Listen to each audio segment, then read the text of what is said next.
I'm going to show you a practical demonstration of phasers, flanges and choruses on my Korg dual digital delay rack. Basically it has two knobs, one at the front and also one at the rear. So there's a pair of echoes in one rack. So I'm just going to work with the front knob, channel A, on the delay unit. So I'm just going to show you what the controls are. Firstly, there's an input gain. The next knobs, there's a pair of knobs which are for the delay time. On the left hand side there's a course control which actually sets the time in milliseconds, and beside it there's a factor control which is the fine tuning knob on the time of milliseconds. So as you can see, it's at 5 o'clock at the moment, which is times 1. If the control's set at 12 o'clock then it'll be half the speed. If it's set up 7 o'clock, it's 0.25, that'll be quarter of the time. You've then got the feedback section. The feedback is the amount of repeats on a delay. And there's also a filter control, which is a low and high cut, which rolls the treble and bass off the actual delay signal, which just helps to colour the sound and give you a different delay sound, which is quite useful. And then you've got the modulation section, which has got intensity and frequency. Intensity is the depth and frequency is the speed. Another useful thing about this rack is that there's an LED light which corresponds to the frequency, the speed control. So if I turn the speed control up, you'll see that the light flashes faster. If I turn it down, you see it goes slower. So that's a useful function. It just means it shows you the speed of the modulation applied at a glance. And finally, there's an output section, which is your dry and your effects signal volumes. So let's go back. I've told you what the controls do, so now I'm actually going to give you a practical demonstration of phasing, flanging and chorusing. I'm going to turn on the guitar loop now so we can hear the effects in action. So the first thing we'll do is to set the delay time for a classic deep phaser. I'm going to put the intensity, the depth up full, and the speed I'm going to have quite slow, so it's a nice deep slow phaser. There we go. And I'm going to set the delay time to about 8 milliseconds and the factor on 1, so it's still at 8 milliseconds. Phasing tends to happen between sort of 1 millisecond and 15 milliseconds. So if I move the factor control now to 2 milliseconds, that sounds nice. Let's go up to 4 milliseconds. There you go, that's 4 milliseconds. It still sounds like a phaser. Up to about 5 or 6. Let's keep going up. 8 milliseconds. Still sounds phasey.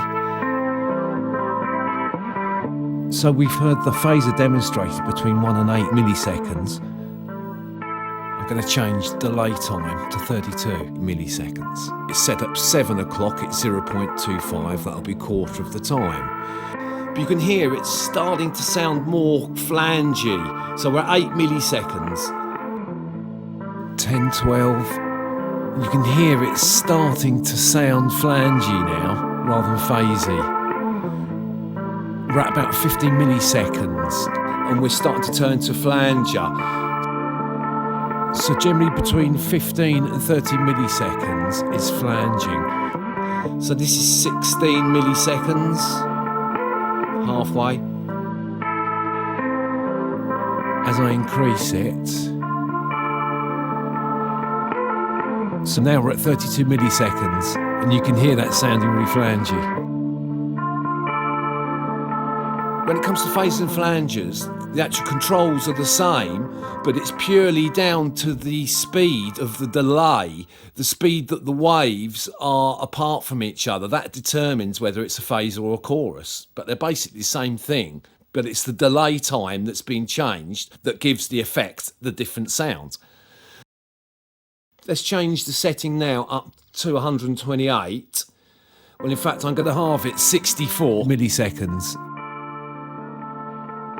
I'm going to take the feedback off. I'm going to put less depth on it and more speed, which is sort of, this is a typical chorus sort of setting.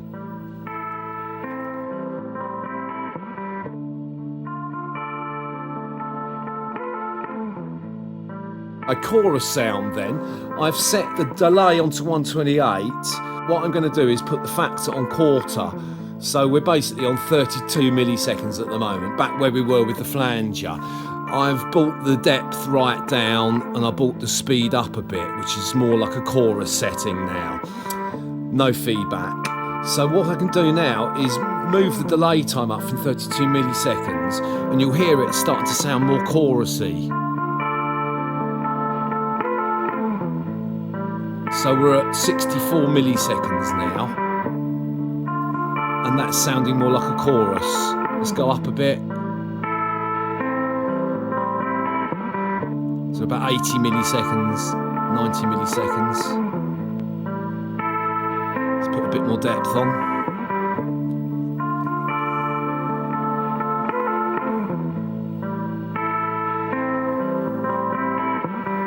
You can hear it sounding like that classic chorus sound.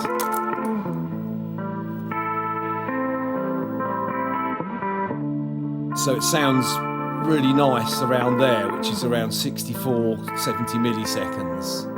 And that gives you the classic chorus sound. The main difference between phasers, flanges and choruses is the actual delay time. They all have the same controls, as in the speed and depth of the modulation. They quite often have feedback control, especially flanges and phasers. But the main difference is actually delay time between the waves. That gives the characteristics of the phaser, flanger or chorus that you're using.